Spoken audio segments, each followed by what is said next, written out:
Un caso muy curioso, hay una carta muy bonita, muy breve pero muy bonita, de Walter Wanger, el productor de Cleopatra y de La Diligencia y demás, porque el viejo, el mayor, Richard Bennett, estaba ya en un asilo de actores ancianos, y Wells lo fue a buscar, lo sacó, y la carta de Walter Wanger dice: tanto Joan Bennett, su mujer, como yo te estamos agradecidos porque le has dado una nueva vida a este hombre, está entusiasmado, lo ha pasado maravillosamente y le has tratado como no lo habían tratado en la vida y tal. Estaban agradecidísimos, y Wells poco a poco le fue haciendo ese personaje, y como esta película es al mismo tiempo que Estambul, en la Estambul le dio un papel también de capitán un poco ido de la cabeza y tal, de barco, y la aprovechó porque fueron dos películas que se hacían al tiempo. Pues aquí Dolores Costello está maravillosa, al principio, a la mitad y al final. La escena en la cama, cuando esa cosa tan bonita de historia y de guión, que está muriéndose y le está diciendo al niño: ¿has comido algo? Al hijo: sí, mamá. Ese es maravilloso, ese momento. Ese es fantástico. Qué bien está esa mujer y qué atractiva en la primera parte. Y muy bien, él llevaba a Joseph Cotten como la ha llevado poca gente. Ha sacado lo mejor de Joseph Cotten siempre. Pues claro, era amigo personal suyo, como bueno, y como estaba en Smorgasbord, está maravilloso. La tía Fanny es un personaje, aunque con ese final un poco como final feliz, ¿no? Además era una mujer, pero que además es ese plano como de película de médicos, de esa de serie de médicos. Debo decir que pese a su mala fama, a mí me ha encantado toda la vida los planos esos del final, y me parece que el movimiento de cámara que hay me parece estupendo, y creo que están estupendamente los actores, y además es fiel al sentido del final de la novela. Entonces, a mí me parece que hay esta especie de mitificación de porque no lo ha hecho Wells y no era exactamente así como acababa, decir que es un horror. A mí no me parece ningún horror, me parece que están muy bien ellos dos en ese plano, y me encanta el movimiento de cámara que recuerda un poco que me está convenciendo. Incluso hay un punto de ironía muy fuerte ahí, ¿no? Cuando le dice, claro, porque Fanny ha estado toda la vida enamorada de Joseph Cotten, ¿no? Pero Fanny está mejor. Y le dice que por fin se ha unido al amor de su vida. Es una crueldad tremenda, ¿no? Pero eso lo está diciendo con respecto a... Hombre, claro, pero ese es el final de la versión radiofónica. Como él tuvo que hacer para la versión radiofónica de las sopas Campbell, tuvo que hacer, lo dejó, me parece que en 42. Sopas Campbell, oye. Sí, tienen a Warhol y a él. Andy Warhol y Orson Welles, oye, que somos... Pues nada. Y entonces en esa emisión, que está cortada en un par de ocasiones para anunciar las sopas y tal, pero siempre bastante elegante, dándose cuenta de lo que era, y el propio Wells mencionaba al patrocinador, pero acaba de esa... En la radio lo hizo Walter Huston y su mujer. La mujer que no era la hija, no era la madre de John, y entonces y él mismo hacía él hacía el joven George. Entonces en esa versión no está la tía Fanny, o sea, está muy reducida porque claro, la narración permite a veces cortar mucho el tiempo, por un lado por la voz en off, y de otro lado está la necesidad de dejarlo en 42, 43 minutos. Pero al final luego se permite el lujo incluso de dejar la emisión, hacer una entrevista entre Walter Huston y él, que Walter Huston estaba muy agradecido y dice: bueno, volveré siempre que me llames al programa y tal, pero he de decir que además estoy muy contento porque esta vez, en la novela, en la emisión radiofónica, dice: hemos acabado en una reconciliación entre tú y yo, entre los dos personajes. Dice: la última vez que fueron Los Miserables, estuviste 30 años persiguiéndome. O sea, que acababa así la radio. Yo creo que ese es el talento innato que tenía Orson Welles, donde te das cuenta mejor que en ningún momento del amor que siente Fanny por él, por el personaje. Es en la escena de la cocina, donde se está hablando de tres cosas distintas al mismo tiempo. O sea, mientras le está diciendo que no comas tan apresuradamente, le está haciendo ese tipo de preguntas para saber qué exactamente qué ha ocurrido. Así eso es maravilloso.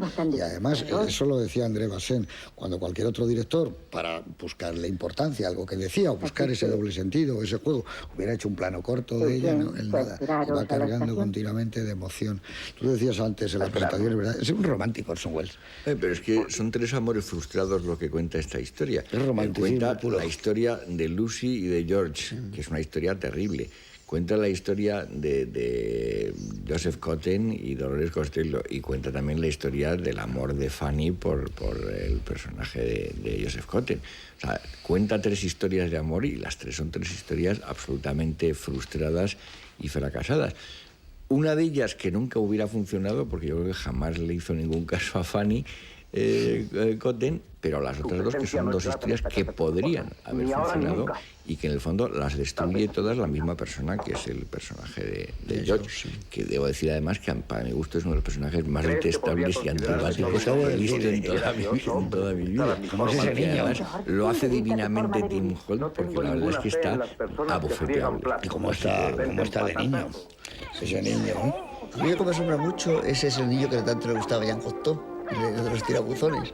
Esa escena también, porque en la radio es curioso, hay escenas enteras que están en los dos sitios. Una de ellas es esa, que está exactamente igual en la película que en la radio.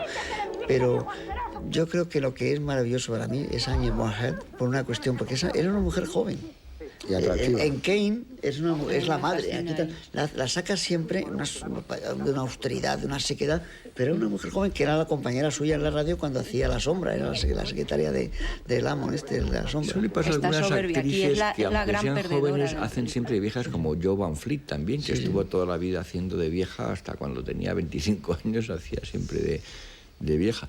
En el caso de Agnes Moorehead, yo creo que como es uno de esos inventos, aportaciones al cine de Orson Welles, ya condicionó mucho desde el principio. Y yo creo que él, acostumbrado a utilizarla en la radio y en el teatro, había ese elemento de utilizar a partir de las voces y que pudiera dar voces de edades diferentes y fingirla.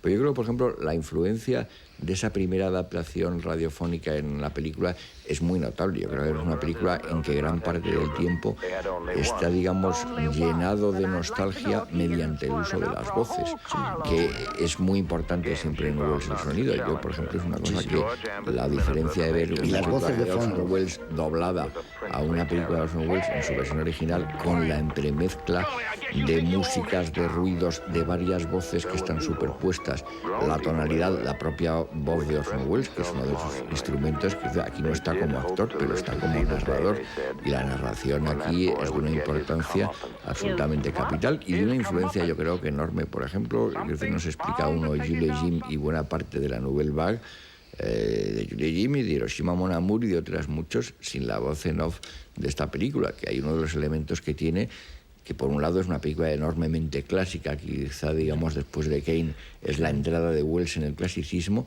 pero por otra parte está también en el origen de una parte de la Nouvelle Vague muy notable, porque es una película que a todos estos les entusiasmó y que les ha tenido una influencia muy grande en el desarrollo, digamos, del cine moderno y más allá de la Nouvelle Vague. Incluso yo creo que Straub y gente por el estilo son gente muy... No, también lo cierto, porque además él creo que en algún momento lo dijo ya, claro. Fernando Gómez y su voz, ¿no? Voy a hacer un film clásico. Y ya nació esta película nació como el intento de hacer una película clásica de las que él eso.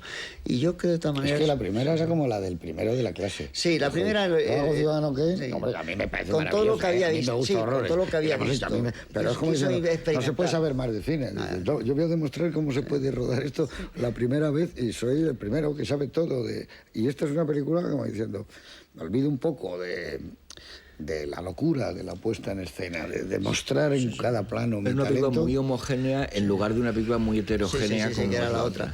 No, hay un documental que en esta cadena 2 que ha pasado cosas maravillosas, pero vamos, los que hemos grabado tenemos verdaderas joyas.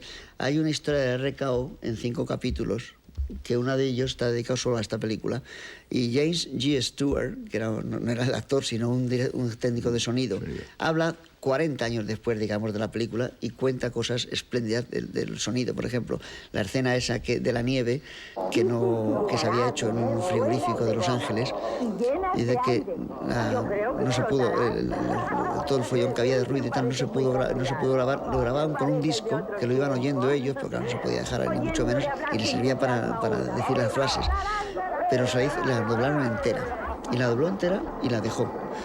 Y la dobló sin preguntarle a él. Y se la enseñó a Welles y le dijo, está bien, dice, pero los actores están quietos y en el coche están todo el tiempo así. Entonces lo subió en un trampolín, en una especie de trampolín y tal, y les hizo a doblar, y entonces es como quedó. O sea que Welles, y este hombre que toda la vida de sonido, dice, yo es que aprendí con él de sonido muchísimo, pero mucho. Una sala de doblaje con Welles era una cosa diferente. Yo cuando lo he visto doblar, modificaba toda la apariencia de la sala, todos los aparatos los movía y tal, y ahora ya está. Eso no sé dónde lo aprendió. Bueno, tenía una experiencia radiofónica enorme, ¿no? Sí, sí. Bueno, yo creo que eso es lo que hace que él sea la figura, en lo que yo creo que es realmente revolucionario Wells, es en el sonido, precisamente. Y es el